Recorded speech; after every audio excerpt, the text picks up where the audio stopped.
بسم اللہ الرحمن الرحیم۔ السلام علیکم ورحمۃ اللہ وبرکاتہ۔ معزز سامعین کرام، آپ تمام حضرات اس بات سے بخوبی واقف ہیں کہ ذی القعدہ کا مہینہ عنقریب ختم ہونے والا ہے اور اس کے بعد ذی الحجہ کا مہینہ شروع ہوگا۔ ذی الحجہ کا مہینہ بہت عظیم الشان اور بابرکت والا مہینہ ہے۔ شریعت مطہرہ کی دو اہم عبادت بھی اس مہینے میں ہوتی ہے، وہ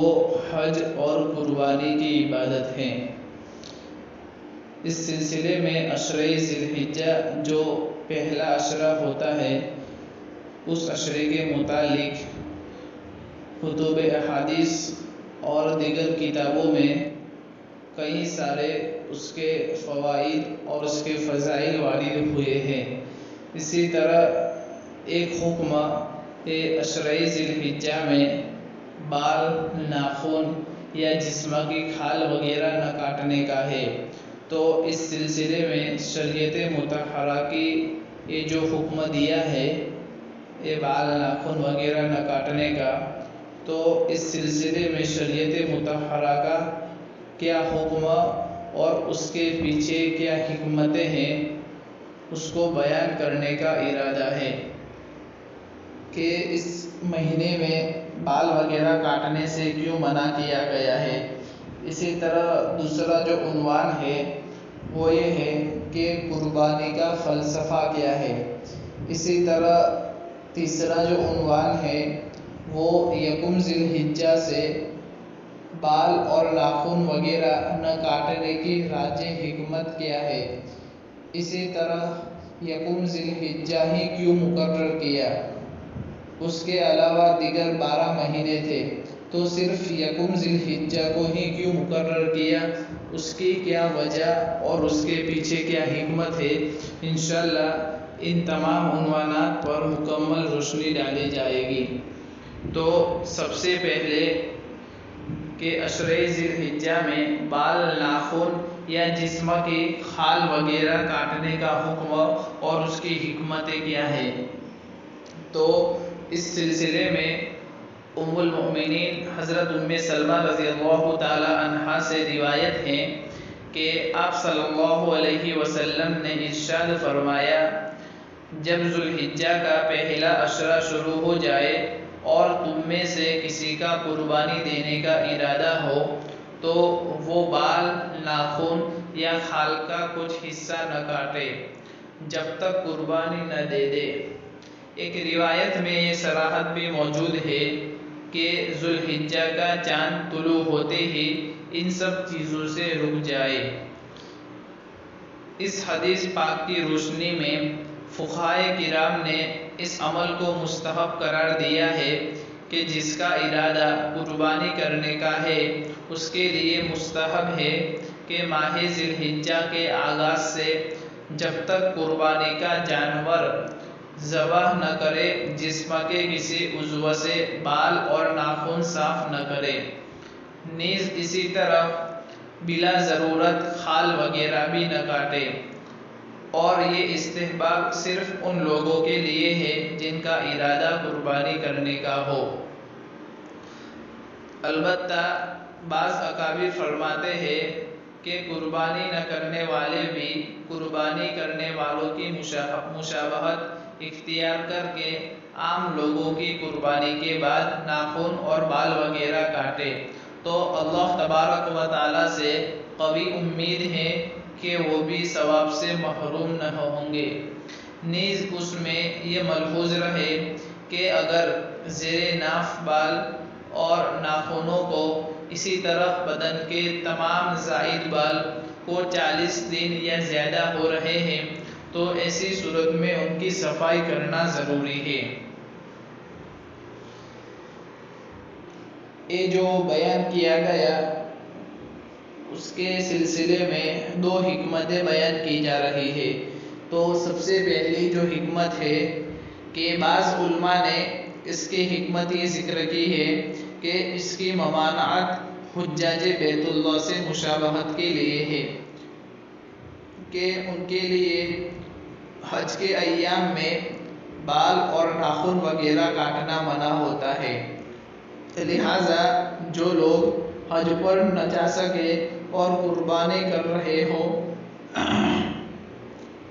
تو وہ بھی حجاج کرام کی کچھ مشابہت اختیار کر لے تو امید ہے کہ اللہ تبارک و تعالی اپنی اس رحمت کا کچھ حصہ انہیں بھی عطا فرمائے گا جو حجاج بیت اللہ پر نازل ہوتی ہے، اور انہی کے ضمن میں قربانی نہ کرنے والے بھی مشابہت اختیار کر لے تو وہ بھی رحمت کے حقدار بن جائیں گے۔ یہ توجیہ ہمارے بعض اکابر علماء سے منقول ہے، خصوصاً جو بیت اللہ اور شعائر حج کا عاشقانہ ذوق رکھتے ہیں، اور یہ توجیہ اپنی جگہ درست بھی ہے، لیکن محققین علماء کرام اور شراح حدیث نے اس توجیہ پر کلام کیا ہے، اس لیے کہ اگر مقصود حجاج کرام کی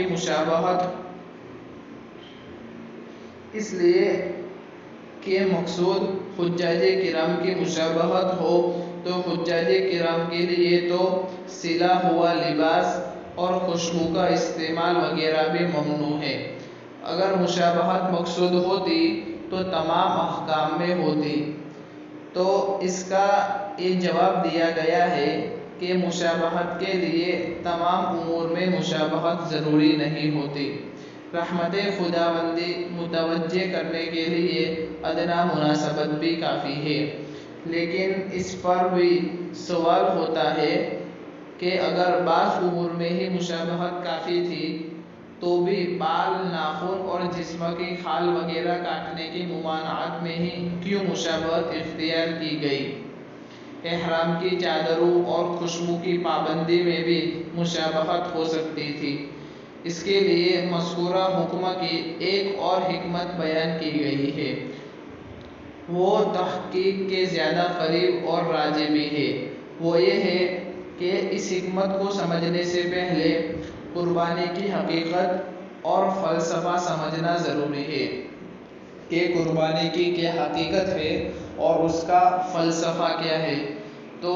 در حقیقت قربانی تو جان کی قربانی ہی تھی، جیسا کہ حضرت سیدنا اسماعیل علیہ السلام کے واقعے سے معلوم ہوتا ہے، اور شاہ ولی اللہ محدث دہلوی رحمۃ اللہ علیہ نے بھی فرمایا ہے کہ اصل قربانی تو جان ساری کی قربانی تھی، لیکن اللہ تبارک و تعالیٰ نے اپنے بے پایہ رحمت سے یہ قربانی جان سے ٹال کر مال کی طرف منتقل کی۔ پھر یہ بھی ہو سکتا تھا کہ مالی قربانی صدقے کی صورت میں مقرر کر دی جاتی، لیکن اس طرح انسان کو اپنی جانی قربانی کی طرف توجہ اور اس کا استحضار نہ ہوتا۔ اس غرض کے لیے ایسی مالی قربانی مقرر کی گئی جس میں جانور قربان کیا جائے، تاکہ مالی قربانی میں بھی جانی قربانی کی مشابہت موجود ہو جائے، اور معمولی احساس رکھنے والا انسان بھی بوقت قربانی یہ سوچے کہ اس بے زبان جانور کو میں کس لیے قربان کر رہا ہوں، اس کا خون کیوں بہا رہا ہوں۔ جب یہ احساس اس کے اندر پیدا ہوگا تو اسے استحضار ہوگا کہ در حقیقت یہ میرے نفس اور میرے جان کی قربانی تھی، اللہ تبارک و تعالیٰ نے اسے میرے مال کی صورت میں قبول کر لیا، یوں اسے مقصد اصلی بھی یاد رہے گا اور نفس کی قربانی کے لیے یہ محرک بھی ثابت ہوگا، اور اللہ تبارک و تعالیٰ کے سامنے شکر گزاری کا جذبہ بھی بڑھے گا۔ اب اسی طرح یکم ذی الحجہ سے بال اور ناخن وغیرہ نہ کاٹنے کی راجح حکمت کیا ہے؟ اب جبکہ قربانی کا مقصد معلوم اور مستحضر ہو گیا تو گویا قربانی کرنے والے نے اپنے آپ کو گناہوں کی وجہ سے عذاب کا مستحق سمجھا کہ میں اس قابل ہوں کہ ہلاک ہو جاؤں اور میری جان خدا کے لیے قربان ہو جائے، لیکن شریعت مطہرہ نے جان کے فدیے میں جانور کی قربانی مقرر کر دی۔ سو یہ جانور انسان کی نیابت میں قربان ہو رہا ہے، تو قربانی کے جانور کا ہر ایک جزو قربانی کرنے والے کے جسم کے ہر جز کا بدلہ ہے۔ لہذا جس وقت جانور قربانی کے لیے خریدا جائے یا قربانی کے لیے خاص کیا جائے، اس وقت انسانی جسم جس حالت میں ہو، جانور کو مخصوص اس انسانی جسم کے قائم مقام ہو جائے گا، اور جانور قربانی کے لیے خاص کرنے کے بعد جسم کا کوئی جزو یعنی ناخن، بال، کھال وغیرہ کاٹ کر کم کر دیا گیا ہو تو گویا مکمل انسانی جسم کے مقابلے میں جانور کی قربانی نہیں ہوگی، جبکہ جانور انسانی جان کا فدیہ قرار پا چکا تھا۔ لہذا مناسب معلوم ہوا کہ قربانی اور نزول رحمت کے وقت انسانی جسم کا کوئی عضو اور جزو کم ہو کر اللہ تبارک و تعالیٰ کی رحمت اور فیضان الہی کی برکات سے محروم نہ رہے، تاکہ اس کو مکمل فضیلت حاصل ہو اور وہ مکمل طور پر گناہوں سے پاک ہو۔ اس لیے حضرت صلی اللہ علیہ وسلم نے مذکور حکم دیا ہے۔ اب اسی طرح یکم ذی الحجہ مقرر کرنے کی کیا وجوہات ہے؟ اس کے لیے قریب ترین کسی زمانے کی تعین کی ضرورت تھی۔ یہ بھی ہو سکتا تھا کہ ہر شخص جب اپنا جانور خریدے یا قربانی کے لیے خاص کرے، اسی وقت سے اسے ناخن یا بال کاٹنا منع ہو، لیکن دین اسلام نے زندگی کے ہر معاملے میں نظم و ضبط اور نظام پر زور دیا ہے۔ دن کی عبادت سے لے کر انفرادی اور اجتماعی احکام کو دیکھ لیا جائے، غور کرنے پر ہر حکم میں نظم واضح نظر آ رہا ہے۔ یہ کسی اور شریعت میں نہیں ہے، بلکہ صرف اسلام اکیلا ایسا نائب مذہب ہے جس میں ہر ایک کے طور پر ہر ایک عبادت میں نظم و نسق کا مکمل لحاظ رکھا گیا ہے۔ لہذا نظام کا تقاضا تھا کہ